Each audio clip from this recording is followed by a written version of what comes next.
भाई और बहनों, अगर हम ये चाहें कि रूहानियत को एक शब्द में समेट लें तो वो शब्द है गुरु,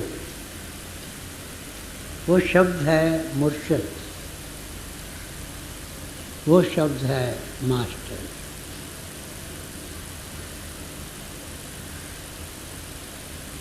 जो गुरु है वो मुजस्सम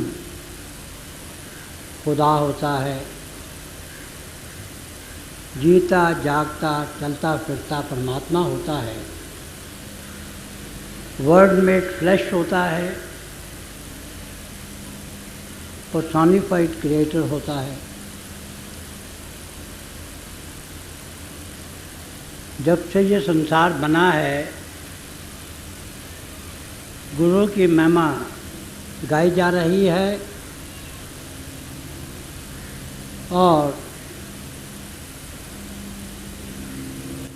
जब तक ये संसार कायम है गुरु महिमा गाई जाएगी, लेकिन गुरु की महिमा का पूर्ण वर्णन करना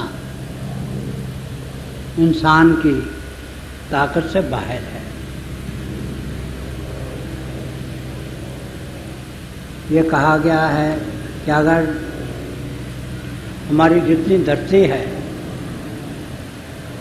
इस सब का कागज बना लिया जाए, जितने हमारे समंदर हैं, दरिया हैं, उन सब की स्याही बना ली जाए और जितने दरख्त हैं उन सब की कलमें बना ली जाएं और हम सब प्रभु का गुणगान का बखान करना शुरू करें, तब भी हम उसमें सफल नहीं हो सकते। हम रोज धर्म ग्रंथ पढ़ते हैं, स्क्रिप्चर्स का अध्ययन करते हैं, मगर जो रूहानियत का सार है, जो क्विंटेसेंस ऑफ रिलीजन है, वो हमारी समझ में नहीं आता। ये जितनी भी हमारी धर्म पुस्तकें हैं, जो सहीफे हैं, जो धर्म ग्रंथ हैं, जो स्क्रिप्चर्स हैं, ये सब एक स्लीपिंग ब्यूटी की मानंद हैं। आपने स्लीपिंग ब्यूटी की कहानी सुनी होगी, बड़ी मशहूर कहानी है। कहा जाता है कि एक कन्या बहुत सुंदर थी और वो सो गई और 100 वर्ष तक वो सोई रही और वो जागी उस वक्त जब एक प्रिंस,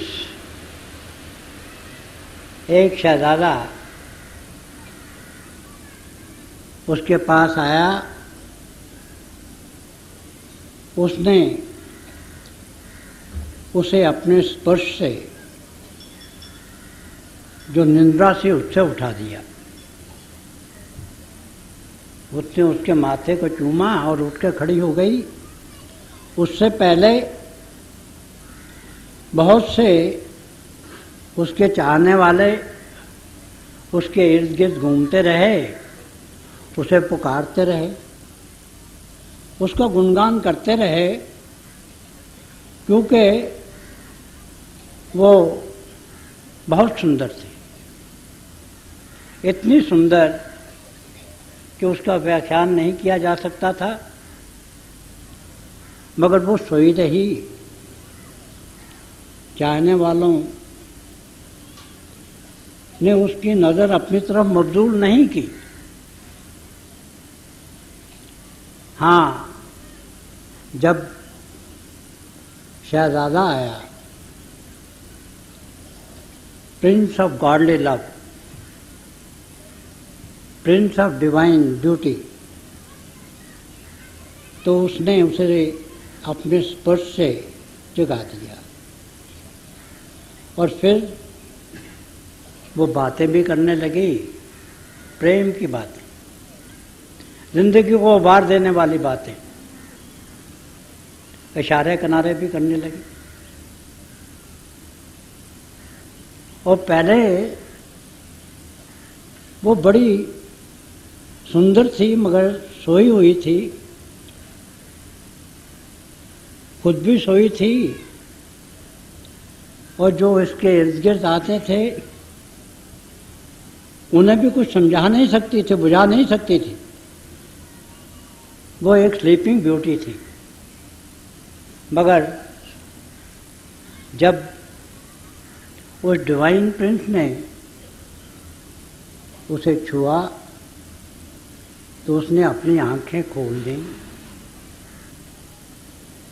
उसकी ज़ुबान में गोयाई आ गई, बोलने की जो कुव्वत थी वो आ गई, और उसके इर्द गिर्द जो उसके दीवाने थे, जो प्रभु की मोहब्बत के दीवाने थे,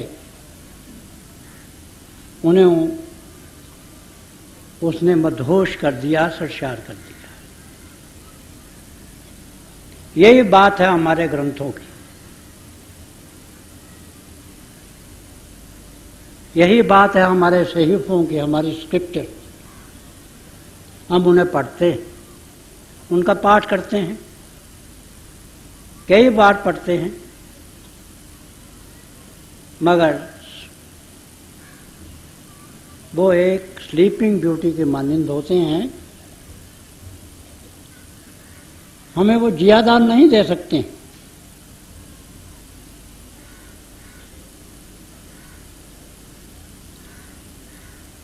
जियादान दे पक्ति लाइन हर्षो लैन मिलाए, वो लाइफ इंस्पायरिंग ग्लांस नहीं दे सकते।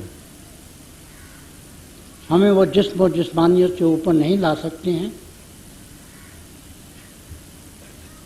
हमारी जिंदगी का जो ध्येय है, अपने आप को जानने का और प्रभु के पाने का,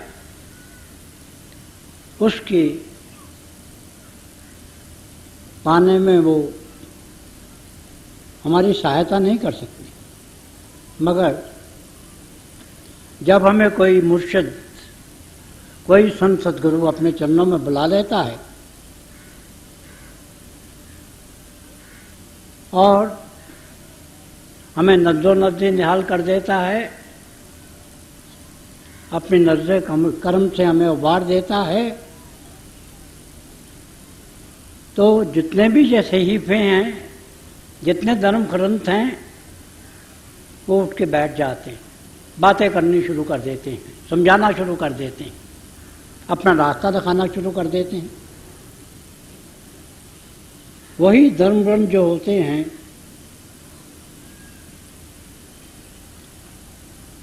उसका हर शब्द में जान आ जाती है। जब तक हमें मुर्शिद नहीं मिलता, जब तक डिवाइन प्रिंस हम पे बख्शिश नहीं करता है, हमारे धर्म ग्रंथ केवल लकीरें होती हैं। मगर जब हमें संत सतगुरु के चरणों की धूली नसीब होती है, जब उसकी धूली का हम सुरमा बनाते हैं, तो यही जो लकीरें हैं, ये बोल उठती हैं। जब तक संत सद्गुरु के चरणों में हम नहीं पहुंचते हैं, ये जो लकीरें हैं, ये हमें टेढ़ी मेढ़ी दिखाई देती हैं। हम पाठ करते हैं, रोज करते हैं,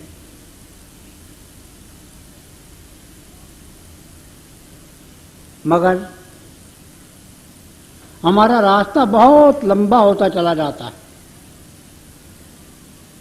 क्योंकि वो सर्कुलर रूट बताती हैं हमें। मगर जब किसी प्रभु रूप हस्ती की उन पर नज़र पड़ती है, तो वो लाइनें सीधी हो जाती हैं, जिसे हम तसव्वुफ में सिरात मुस्तकीम कहते हैं। वो हमें उस रास्ते को दिखाती हैं जो सबसे छोटा रास्ता है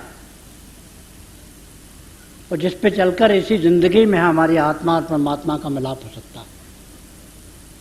यह है प्रभु की देन, सदगुरु की देन। धर्म ग्रंथ तो पहले भी होते हैं, हम पाठ भी करते हैं, मगर उनके मानी और मफहूम से हम बहुत दूर रहते हैं। मगर जब कोई महापुरुष हमें अपनी छत्र छाया में ले लेता है, उन्हीं ग्रंथों को जब हम पढ़ते हैं तो एक नए माने उनमें से निकलते हैं, जो सच्चे माने हैं वो हमें समझ में आना शुरू हो जाते हैं।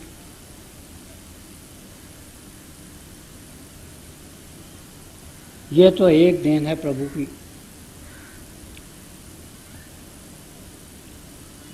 और जब सच्चे माने समझ आने शुरू होते हैं तो फिर हम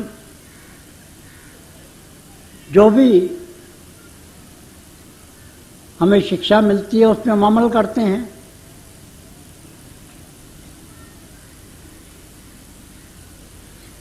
हम धर्म स्थानों पे जाते हैं,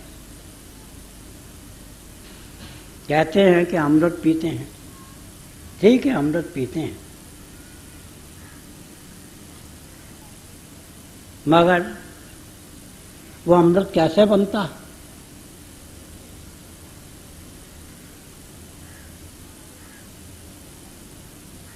अमृतसर कैसे बना? मानसरोवर कैसे बना? सर चश्मा या आबे कौसर कैसे बना? Fountain of the water of life कैसे बना? वो पानी था, आप था, जल था, वाटर था।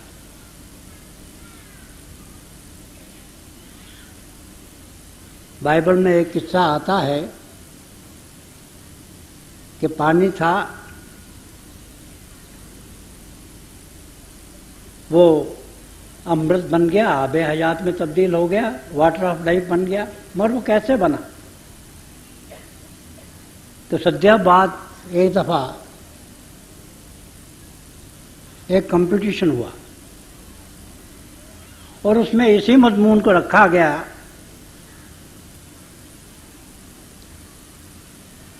कि ये जो बाइबल का किस्सा है इसे बयान किया जाए। जितने भी उस वक्त के आलम थे, फाजिल थे, वो सब इकट्ठे हुए। जैसे कि आम इम्तहान होता है, पेपर शुरू हो गया, 3 घंटे का पेपर था। क्योंकि बहुत बहुत विद्वान थे, उन्होंने लिखना शुरू कर दिया। जब पेपर आया, उन्होंने देखा ये मजमून है जिसमें हमने अच्छे लिखना है, तो उनके दिमाग में ताकत थी,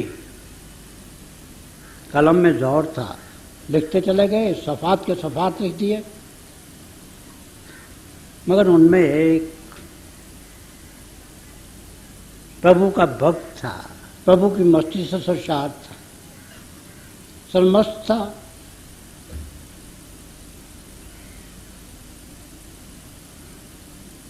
वो बैठा रहा प्रभु की याद में।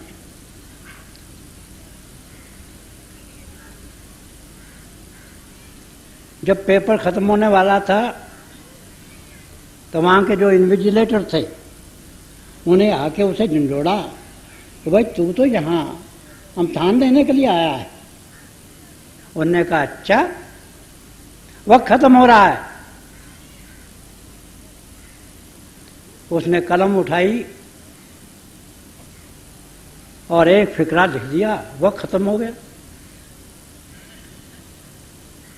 पेपर इकट्ठे कर लिए गए, एग्जामिनर के पास पहुंच गए।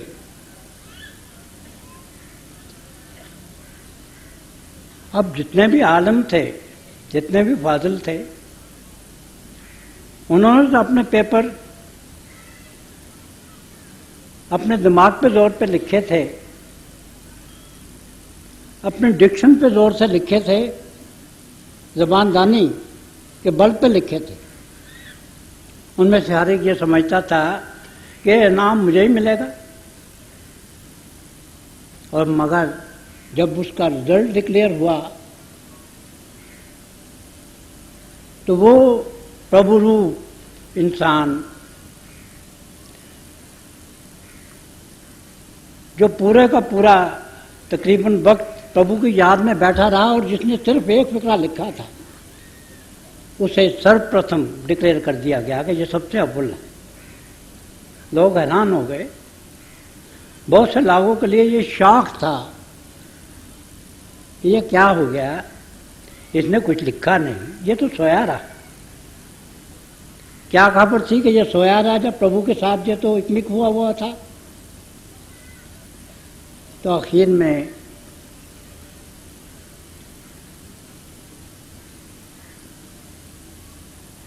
उन्हें जो कुछ लोगों ने लिखा था वो सारे के सारे आर्टिकल शाया कर दिए।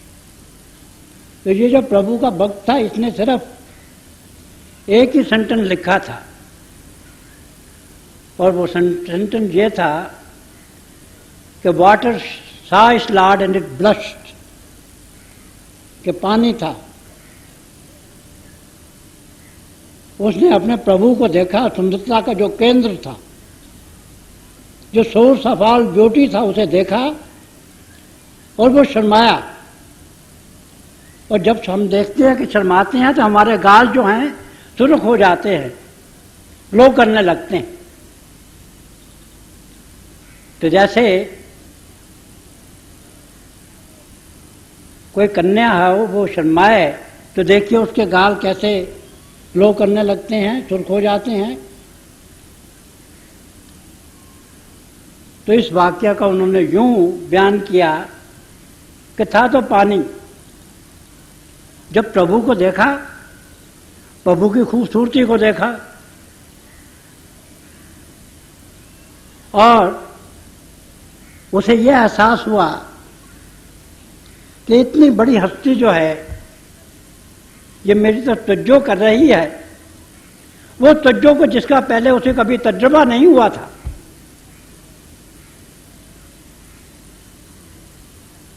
उसे पहली दफा तजुर्बा हुआ कि प्रभु की सरमस्ती क्या होती है, सरशारी क्या होती है, गुरु की जो नजर को मारने वाली नजर होती है वो क्या होती है।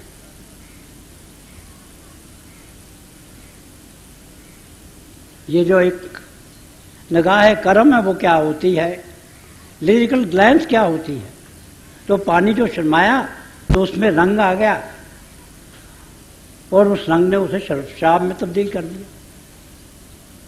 तो यह है गुरु की अहमियत।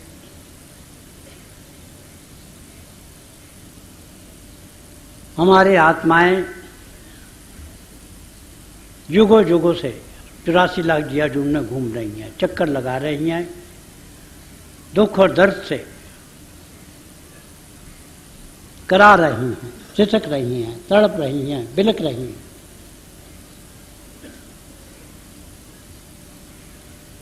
हमारा कल्याण तभी हो सकता है कि अगर हम पे किसी महापुरुष की नजर पड़ जाए।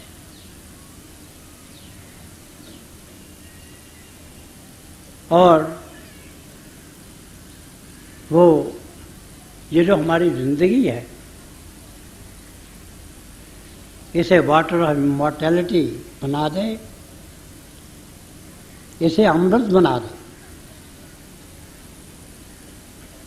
इसे लाफानी कर दे, जावेदानी कर दे, इटर्नल कर दे, इमॉर्टल कर दे। यह गुरु की अहमियत। हम जब से यह सृष्टि पैदा हुई है इसी तलाश में है कि हम अमर हो जाएं। कभी कभी जब हम खुशी मनाते हैं तो दिया जलाते हैं, बत्ती भी उसमें डालते हैं, तेल भी डालते हैं, मगर जो इंसानी दिए हैं वो तो चंद लम्हों के लिए, चंद घंटों के लिए जलते हैं, उसके बाद बुझ जाते हैं।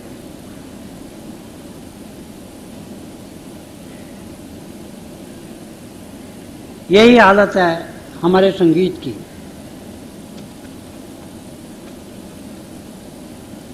मगर जो हमारे अंतर ज्योति है वो प्रभु ने जलाई है। इंसानी हाथों से जली हुई जो ज्योति है वो तो चंद घंटों के लिए रोशनी देती है, फिर बुझ जाती है। मगर जो हमारे अंतर प्रभु ने ज्योति जलाई है, क्योंकि वो प्रभु ने जलाई है, एक दफा उसने जला ली तो वो जल रही है, हमेशा जलेगी। और जब हम किसी महापुरुष के, किसी संत के चरणों में जाते हैं तो वो हमें वही ज्योति वरदान करता है जो हमें अमर कर देती है। वही ज्योति जो हमेशा जिंदा रहती है, हमेशा जलती रहती है, हमेशा रोशनी बखेरती रहती है, वह हमारी जिंदगी को सरापा नूर बना देती है।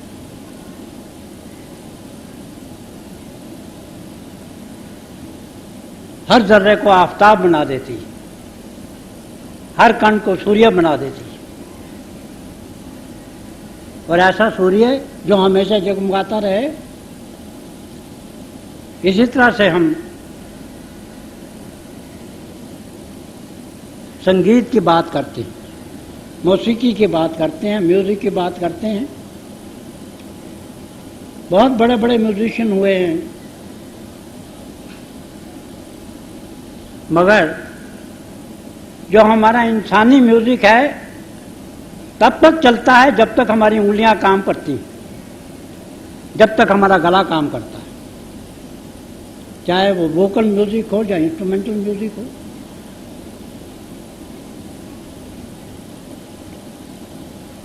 जब हमारी उंगलियां किसी साज पे चलनी बंद हो जाती हैं तो म्यूजिक बंद हो जाता है। जब तक हमारी उंगलियां किसी साज को छेड़ती रहती हैं, चाहे वो सितार हो, चाहे तानपुरा हो, चाहे गिटार हो, चाहे पियानो हो,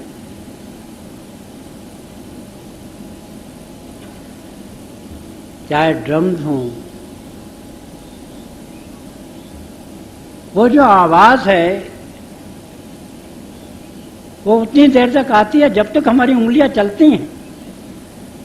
हमारी उंगलियां चलनी बंद हो गई, मौसीकी बंद हो गई, संगीत बंद हो गया।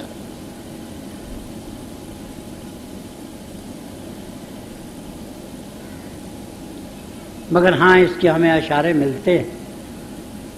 हमारा जो प्राचीन संगीत था उनमें इनके इशारे मिलते हैं, मगर वो इशारे हैं, वो सिंबल्स हैं। तानसेन के मुतालिक ये कहा जाता है कि जो हिंदुस्तान का बहुत बड़ा मौसीकीकार था, संतिज्ञ था, म्यूजिशियन था, के दरबार में, क्योंकि वो दरबार में अकबर के 9 रत्नों में से था, कोने कोने में साज रखे जाते थे।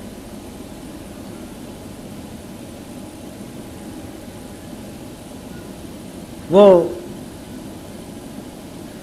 जो दरबार हाल था उसके मरकज में बैठकर, उसके सेंटर में बैठकर अपना संगीत शुरू करता था, तो जितने वहाँ साज होते थे सबके सब बजना शुरू कर देते थे।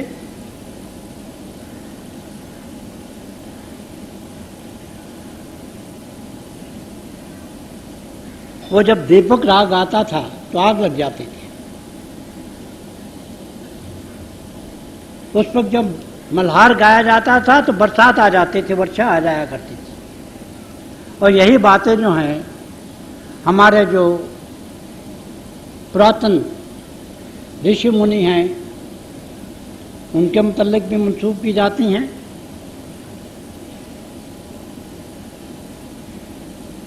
तो ये कुछ इशारे थे, मगर मैं तो इंसानी म्यूजिक की बात कर रहा हूँ, चाहे वो वोकल हो, चाहे वो गले से गाया जाए, चाहे वो इंस्ट्रूमेंटल हो, चाहे वो साजों से गाया जाए, साजों से बजाया जाए, मगर इंसान खुद फानी है, उसका संगीत भी फानी है, उसका नगमा भी जो है वो देर पा नहीं है, थोड़े क्षणों के लिए है। मगर जो महान संगीत है,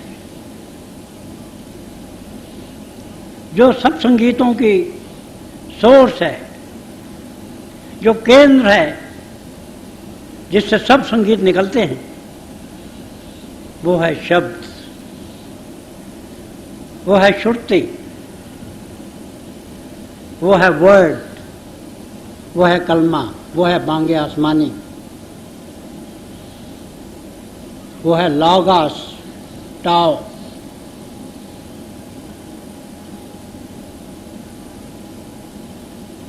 वो है हरि कीर्तन, वो है नाम।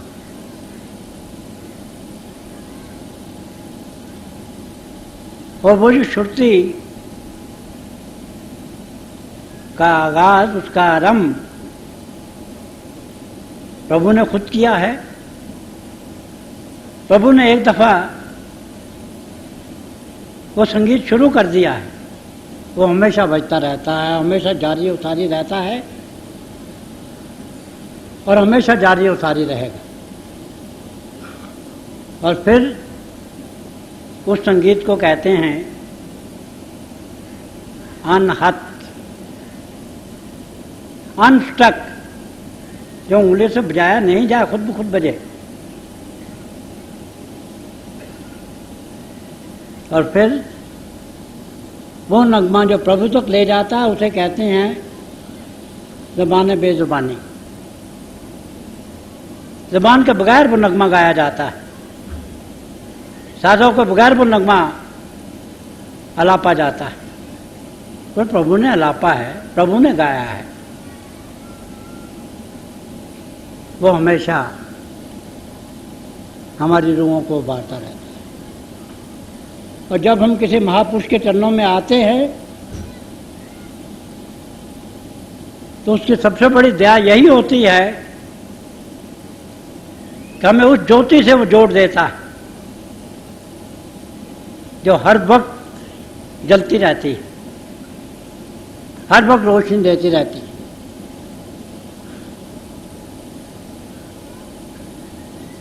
उस संगीत का अनुभव कराता है जो हर वक्त जारी और सारी रहता है।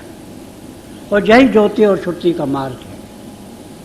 यही मार्ग हमें वेदों ने बताया है, उपनिषदों ने बताया है, अंजील शरीफ में बताया है, कुरान शरीफ ने बताया है। इसी का जिक्र कबीर साहब की वाणी में है, श्री गुरु नानक साहब की वाणी में है, आदि ग्रंथ में है। जिंदा अवस्था में इसी का जिक्र है। और जितने भी दुनिया के सहीफे हैं, जितने भी ग्रंथ हैं, सब में इसी का जिक्र है। मगर इन सब के पाने के लिए हमें किसी रूहानी शहजादे के स्पर्श की जरूरत है।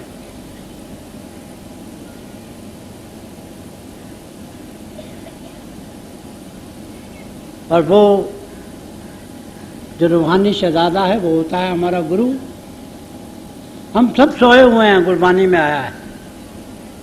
हमारा बाप भी सोया है, उस्ताद भी सोया है, माँ भी सोई है, बहन भी सोई है, दोस्त भी सोए। और हमारे अंतर ये जो अमृत बह रहा है, इसे काम, क्रोध, लोभ और अहंकार ये सब पी रहे हैं। ये हमारा बर्थ राइट है,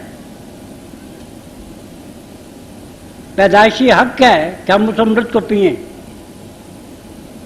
जिसे पी कर सब आलाइशें दूर हो जाती, स्थूल सूक्ष्म और कारण देशों से हम परे चले जाते। मोह माया 25 प्रकृति का जो अंधेरा है वो दूर हो जाता है उसके पीने से। मगर ये किसकी बख्शिश है?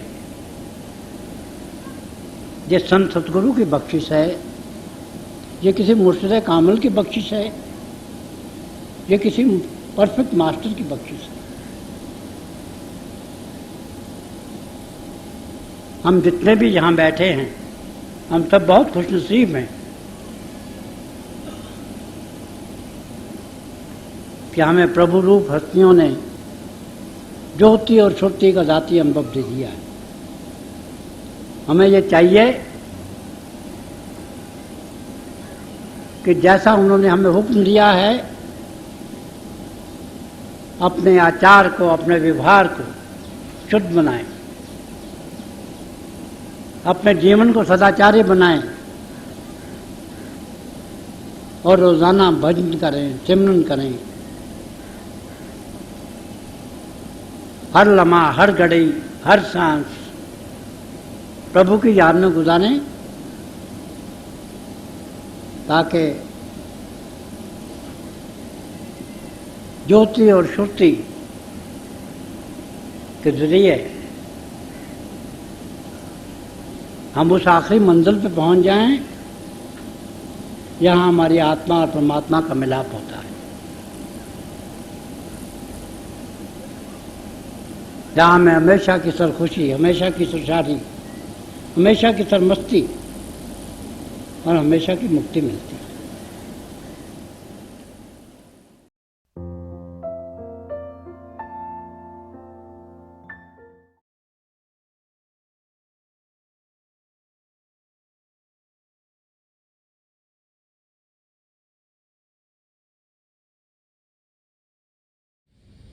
प्यारे भाई और बहनों, हम सब अभी दयालपुर संत दर्शन सिंह जी महाराज का सत्संग सुन रहे थे। ये हमारी खुशकिस्मती है कि ऐसे महापुरुषों के वचन हमें सुनने को मिलते हैं।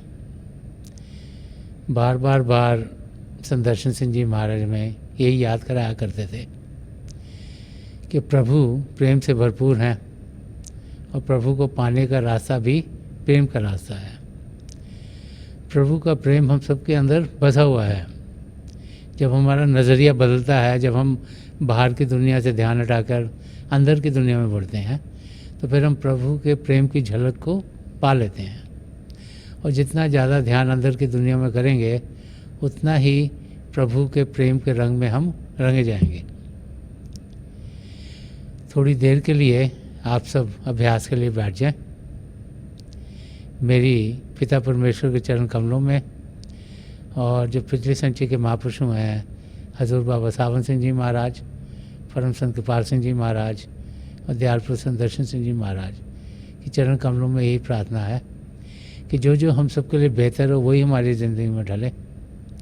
हम प्रभु के शब्द के साथ जुड़ें और प्रभु की ज्योति को हम अपने अंदर तेज़ी से पाएँ। थोड़ी देर में मैं आपको इस अभ्यास से उठाऊँगा और मेरी शुभकामनाएं आप सबके साथ हैं।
छोड़ दीजिए जी, प्लीज़ लीव ऑफ।